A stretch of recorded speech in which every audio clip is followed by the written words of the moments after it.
Hello दोस्तों, नमस्कार। मैं हूँ रश्मि और आप सभी का स्वागत करती हूँ आपके अपने यूट्यूब चैनल बी इंस्पायर पर। जैसा कि दोस्तों मैं रोज़ एक बुक समरी लेके आती हूँ और आज की हमारी बुक समरी है स्टार्टअप के बारे में जानकारी। स्टार्टअप एक फैंसी दुनिया हम सभी को उत्साहित करती है और हम सभी इस सेक्टर में जानने के लिए बहुत उत्सुक हैं। आपका इंतज़ार आज खत्म हुआ और अब इस बिजिंग सेक्टर से जुड़ी सारी बातें आपके सामने आएंगी ताकि आप भी अपने हिसाब से अपनी योजना बना सकें। आज आप एक डार्क साइड ऑफ स्टार्टअप किताब के बारे में जानेंगे जिसे अरविंद अरोरा, जिनको हम E2 सर के नाम से भी जानते हैं, और प्रणेश जैन ने लिखी है। असल ज़िंदगी की कहानियों और एक्सपर्ट इंसाइट के जरिए यह किताब स्टार्टअप संस्कृति के ग्लैमर के पीछे छिपे स्ट्रगल, फेलियर और एथिकल और अनएथिकल चीज़ों पर रोशनी डालती है।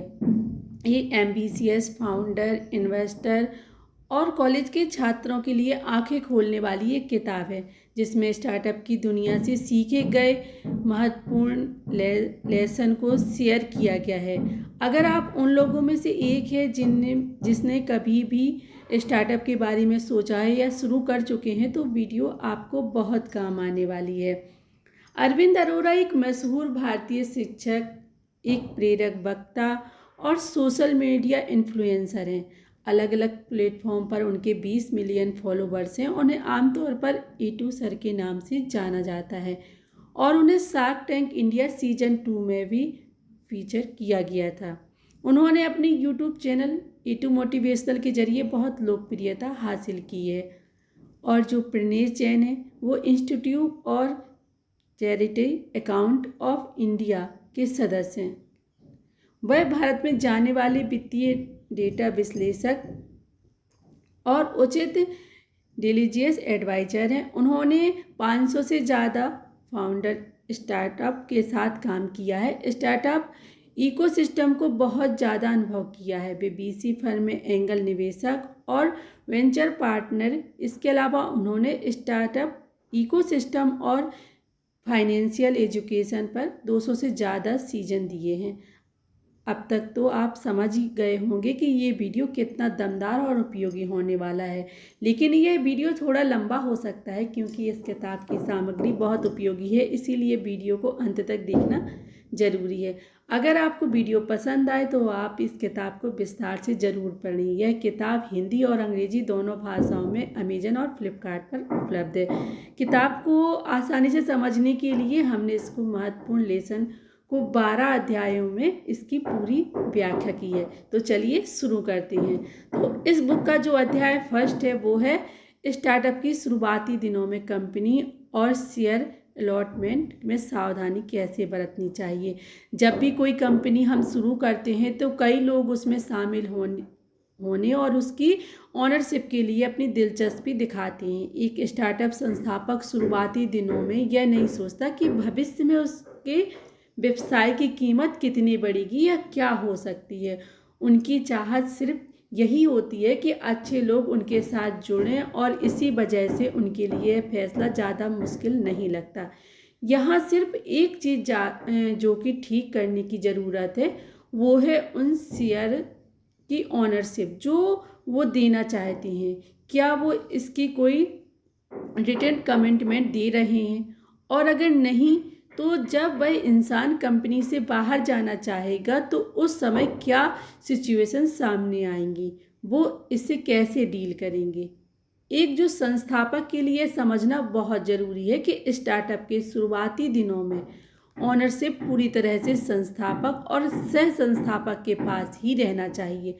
अगर आप किसी ऐसे इंसान को सह संस्थापक बनाने के बारे में सोच रहे हैं जो आपका करीबी दोस्त, कलीग हो, तो उनके साथ लिखित में एग्रीमेंट करना भी ज़रूरी है। कुछ समय पहले ऑथर ने एक फाउंडेड स्टार्टअप में एक अजीब सी परिस्थिति का सामना करना पड़ा। एक संस्थापक ने इनफॉर्मल कमिटमेंट के आधार पर एक कलीग को 2% इक्विटी शेयर दिए थे।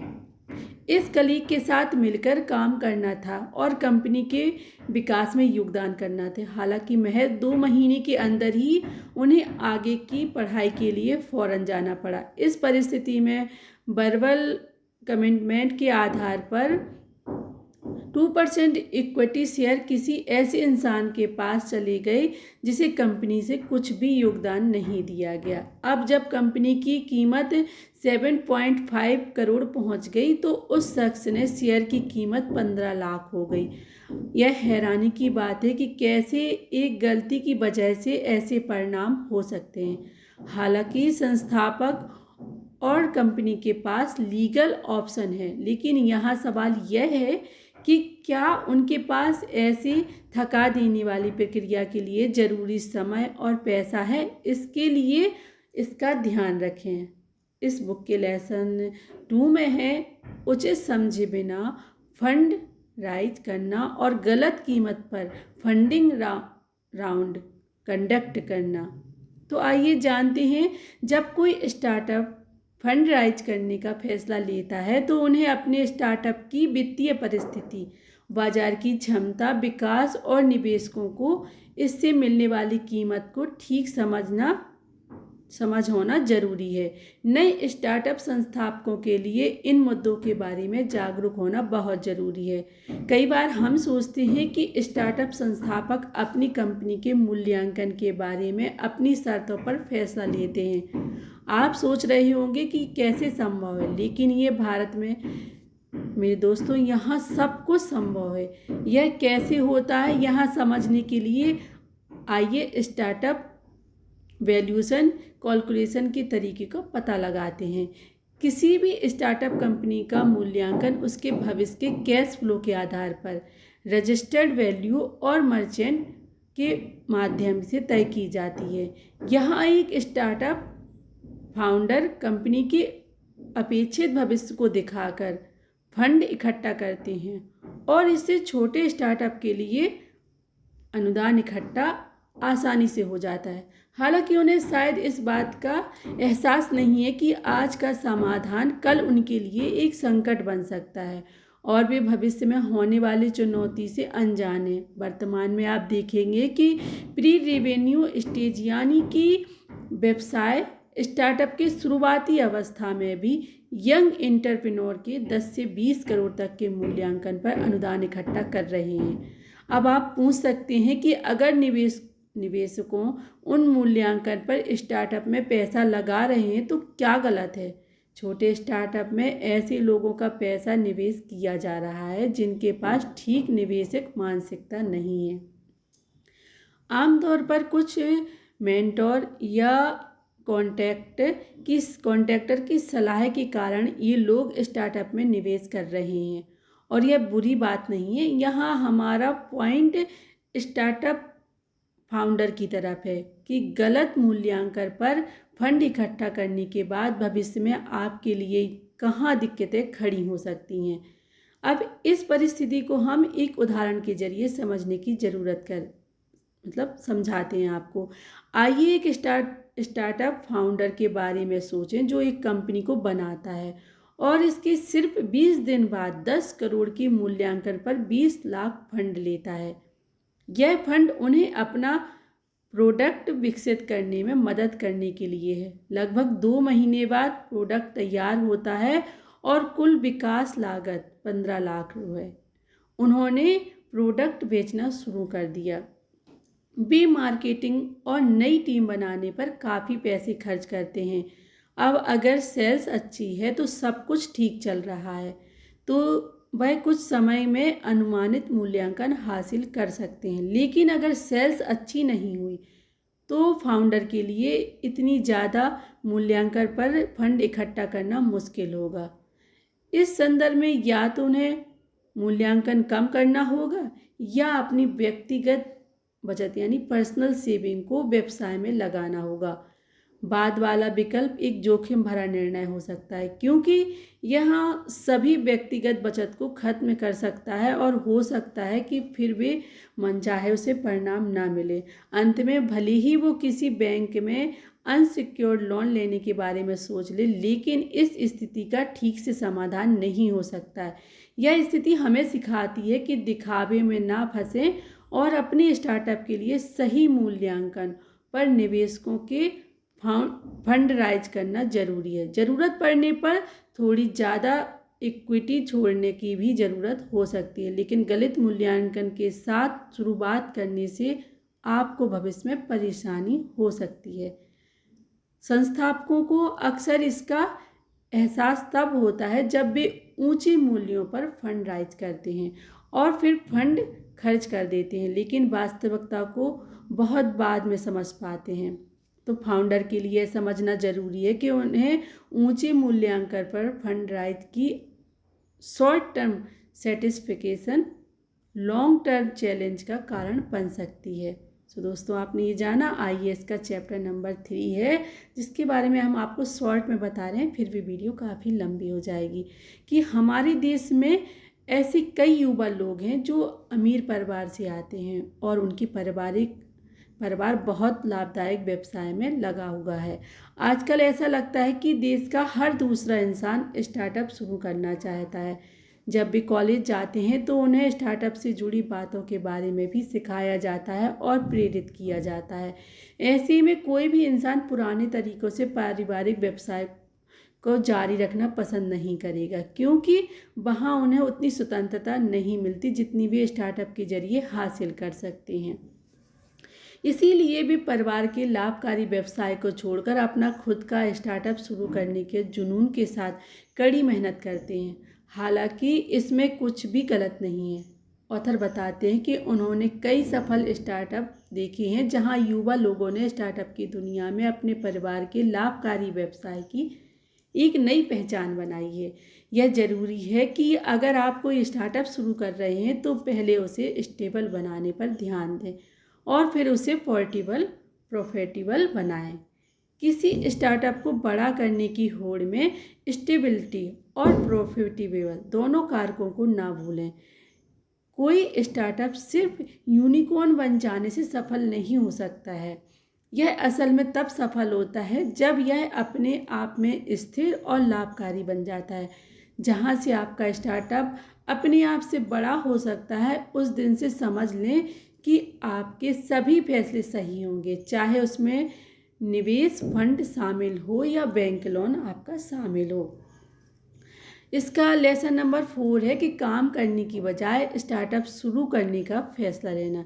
जब भी हम काम शब्द सुनते हैं तो हम समाज के एक बड़े सेगमेंट की कल्पना करते हैं जो सिर्फ इन काम से अपने पूरे परिवार को पालते हैं।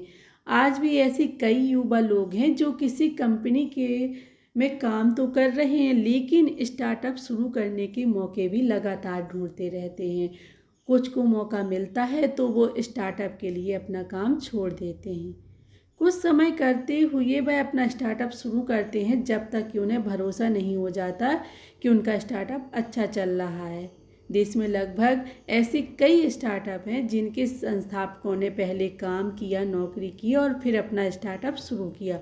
हालांकि ज़्यादातर स्टार्टअप जो बंद हो गए हैं उनके जो फाउंडर को काम पर लौटना पड़ा। ऐसे फाउंडर भी हैं जिन्होंने नए स्टार्टअप फिर से शुरू किए और वे अभी भी स्टार्टअप की दुनिया में खुद को अपने स्टार्टअप को बेहतर बनाने के लिए प्रयास कर रहे हैं। सो दोस्तों, यहाँ पर ऑथर राय में दोनों विकल्प बुरे नहीं हैं। ऑथर के हिसाब से दोनों विकल्प यहाँ पर बुरे नहीं हैं। अगर आप फिलहाल काम कर रहे हैं तो कुछ नया करने के लिए स्टार्टअप शुरू करना चाहते हैं तो बेशक स्टार्टअप की दुनिया में सभी रास्ते आपके लिए खुले हैं। इसका उल्टा, अगर आप स्टार्टअप जीवन से निराश हो गए हैं तो अपने स्टार्टअप की सफलता को लेकर तनाव में हैं तो आप हमेशा काम पर लौट सकते हैं। अब मुद्दा यह है कि कैसे समझें कि काम में बने रहना या स्टार्टअप पर स्विच करना, स्टार्टअप से काम पर वापस चले जाना। इसके लिए आपको यह देखने की ज़रूरत होगी कि क्या आपका वर्तमान काम आपको जीवित रहने की अनुमति दे रहा है। यह फैसला खुद से लें और उसके अनुसार काम करें। अगर आप जानते हैं कि आपका सर्वाइवल खतरे में है, आप सर्वाइव नहीं कर पा रहे हैं और फिर भी आप अपने स्टार्टअप की सफलता की उम्मीद में लगे रहते हैं, तो मेरी राय है कि आप खुद को और अपने परिवार को मुश्किल में डाल रहे हैं। इसीलिए नया स्टार्टअप को शुरू करने से पहले आपकी आय और बचत अस्तित्व से ज़्यादा या कम से कम उतनी होनी चाहिए। लेसन नंबर 5 है कि निवेशकों को संस्थापकों में बदलना। यह एक चक्रव्यूह की तरह है जिसमें कोई भी स्टार्टअप संस्थापक अक्सर फंस जाते हैं। आपने नेशनल टीवी के एक प्रसिद्ध चैनल में भी इस तरीके के एपिसोड देखे होंगे जहां स्टार्टअप फाउंडर ने निवेशकों को अपनी कंपनी में एक बड़ी हिस्सेदारी दी है, जिससे उन्होंने निवेशकों को संस्थापक बना दिया, यानी कंपनी के अंदर सभी फैसले लेने का अधिकार दे दिया। आइए इसे करीब से आप समझते हैं। स्टार्टअप किसी भी फाउंडर के लिए एक अचीवमेंट है। सीधे शब्दों में कहें तो स्टार्टअप एक संस्थापक के संघर्षों की कहानी है जो उन्हें कर्मचारी नहीं बल्कि मालिक बनाती है। किसी भी स्टार्टअप में निवेशकों के अधिकार काफ़ी सीमित होते हैं। हालांकि निवेशकों को स्टार्टअप में जो स्वामित्व अधिकार मिलते हैं, लेकिन कंपनी के बिजनेस कोऑपरेशन में उनकी कोई प्रत्यक्ष भागीदारी नहीं होती है। इसका मतलब यह है कि स्टार्टअप में संस्थापकों के पास व्यवसाय चलाने और बिना किसी रोक टोक के फैसले लेने की पूरी स्वतंत्रता नहीं होती है। अगर आप अपने निवेशकों को फाउंडर में बदल देते हैं तो यह कहीं ना कहीं फैसले लेने में आपको आज़ादी की सीमित कर सकता है।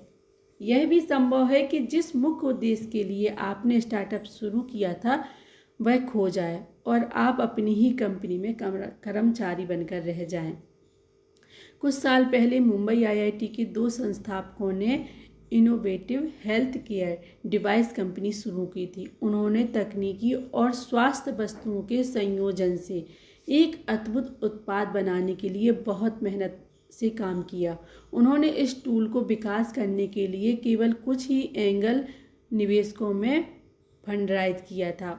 उत्पाद तैयार होने के बाद कंपनी के उत्पाद के उत्पादन मतलब प्रोडक्शन और डिस्ट्रीब्यूशन के लिए पैसों की ज़रूरत थी। इस ज़रूरत को पूरा करने के लिए उन्होंने अपना फंडिंग राउंड एक ऐसे निवेशक के साथ बंद किया जिसे कंपनी और इक्विटी दी गई हो और वह को फाउंडर बन गया। निवेशक वित्तीय बहुत अच्छी स्थिति में था।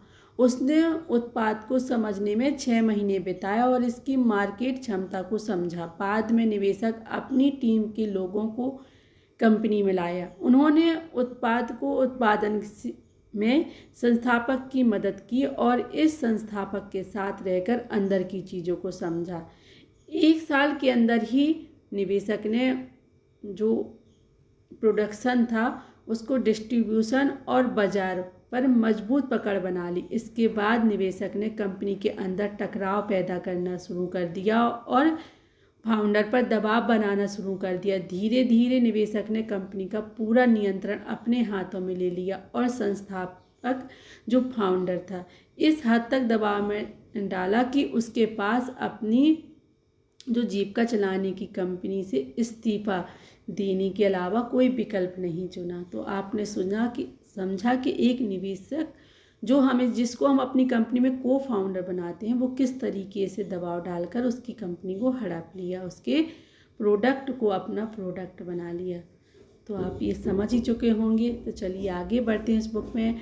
चैप्टर नंबर 6 जो है स्टार्टअप में गलत निवेशकों से फंड लेना। स्टार्टअप में निवेशकों के एक एंगल की तरह होता है जो स्टार्टअप का पालन पोषण करता है और उसे ऊंचाइयों तक ले जाता है। हालांकि उस एंगल निवेशकों की तलाश करना भी किसी बड़ी चुनौती से कम नहीं है। जब आप किसी स्टार्टअप में हो तो यह समझना जरूरी है कि निवेश करना एक जोखिम भरा काम है। संभव है कि निवेश की गई रकम खराब हो जाए या हो सकता है कि वो 10 गुना लाभ कमा ले। हर स्टार्टअप फाउंडर इस तथ्य से जागरूक है कि हर स्टार्टअप हिट नहीं होगा। अगर आप किसी निवेशक को अपनी कंपनी में पैसा लगाने के लिए मना रहे हैं तो आपके लिए उनकी मानसिकता को समझना जरूरी है। क्या उन्होंने पहले भी निवेश किया है? क्योंकि अगर उन्हें निवेश के जोखिम के बारे में पता है तो आपको चिंता करने की ज़रूरत नहीं। लेकिन अगर उन्हें निवेश करने की अच्छी समझ नहीं है तो इससे आपको थोड़ी परेशानी हो सकती है।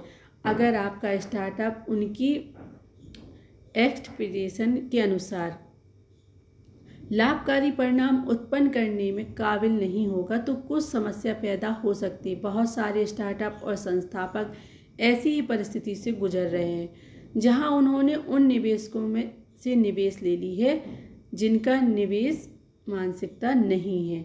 यही वजह है कि बाद में उन्हें परेशानी का सामना करना पड़ा। कई बार निवेशक सिर्फ अपना पैसा वापस पाने की खातिर फाउंडर को काम नहीं करने देते।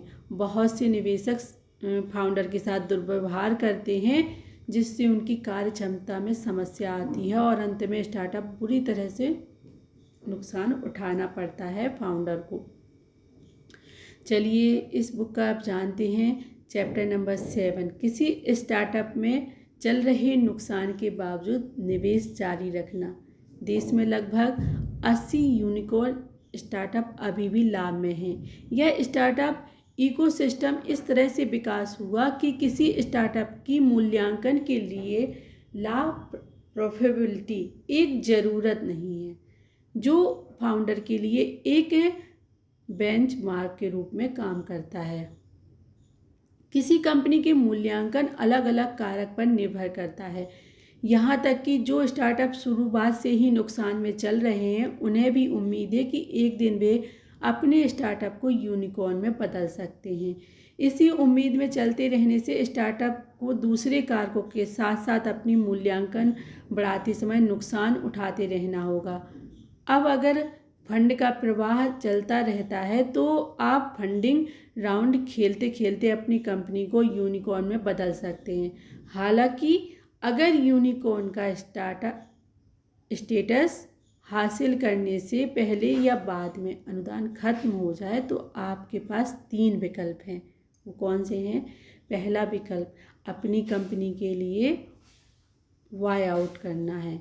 दूसरा विकल्प अपनी कंपनी के लिए IPO मतलब इंटीलियन पब्लिक ऑफरिंग निकालना। तीसरा विकल्प कंपनी को बंद करने का है। मज़ेदार बात यह है कि स्टार्टअप शुरू करने से लेकर यूनिकॉर्न बनाने तक, यूनिकॉर्न बनाने के बाद भी आपके लिए जोखिम की कोई कमी नहीं है। हालांकि इन सब के बीच आपको एक फाउंडर के रूप में कंपनी से अच्छी वेतन मिलती है जो आपको अपनी जीविका चलाने के तनाव से दूर रखती है। असली पैसा तब बनता है जब आपके रास्ते पहले विकल्प या दूसरे विकल्प के लिए खुलते हैं। अब आप समझ गए होंगे कि स्टार्टअप फाउंडर जो संस्थापक है घाटे में स्टार्टअप चलाने का जोखिम क्यों उठाते हैं। इसीलिए ताकि कंपनी ग्रो होने पर उन्हें शेयर में अच्छा लाभ मिल सके। तो दोस्तों आप जानते हैं इस बुक का चैप्टर नंबर 8 में है कि मुख्य उत्पाद और सेवाओं पर ध्यान केंद्रित कैसे करें। ज़्यादातर स्टार्टअप को फंडिंग मिलने के बाद उनका ध्यान भटक जाता है और वे समझ नहीं पाते कि स्टार्टअप बनाने के पीछे उनका उद्देश्य क्या है। यह सब भूलकर वे अपनी कंपनी और प्रोडक्ट सेवा को सिर्फ एक ब्रांड के रूप में बेचने की कोशिश करते हैं। इससे उनका ध्यान भटक जाता है। जब किसी स्टार्टअप के पास कई उत्पाद मतलब प्रोडक्ट सर्विस हो तो उन्हें मुख्य प्रोडक्ट सर्विस पर ध्यान देना चाहिए और उसकी गुणवत्ता में सुधार कर काम करना चाहिए ताकि कोई दूसरा जो प्रोडक्ट सर्विस है ब्रांड बाजार में उसका मुकाबला ना कर सके।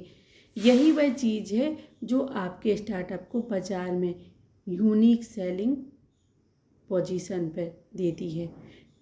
कई औसत गुणवत्ता वाले उत्पाद सेवा के साथ बाजार में आने से बेहतर है कि एक उच्च गुणवत्ता वाला उत्पाद सेवा बनाया जाए, यानी कि प्रोडक्ट सर्विस बनाई जाए। चैप्टर नंबर 9 में है कि स्टार्टअप शुरू करने के लिए कौन सी वो ज़रूरी चीज़ें हैं कि आप वो अपनाएं और आपका जो स्टार्टअप है वो एक यूनिकॉर्न बन जाए। इसके लिए सबसे पहले आपको इन प्रक्रियाओं से गुजरना होगा। तो पहला है विचार यानी कि आइडिया। सबसे पहले आपके पास व्यवसाय के आइडिया होने चाहिए। अपने स्टार्टअप की तैयारी करने और उस पर काम करने से पहले अपने विचार को पूरी तरह से वैलिडेट जरूर करें कि क्या सच में उसकी बाज़ार में डिमांड है। इस तरह से जब आप किसी आइडिया पर काम करना शुरू करते हैं तो आप ज़्यादा मजबूत बिजनेस मॉडल के साथ बाज़ार में प्रवेश करने के लिए तैयार होंगे। दूसरा है प्लानिंग ऑफ एग्जीक्यूशन। इस स्तर पर आपको ज़रूरी कार्यों पर करने की जिम्मेदारी सौंपनी होगी और इसी के साथ बाज़ार की मांग पर ध्यान रखना होगा। अगर आपका प्रोडक्ट डेवलपमेंट सही ढंग से नहीं किया गया है तो आप अपने आप को जल्द ही स्टार्टअप की दौड़ से बाहर पाएंगे।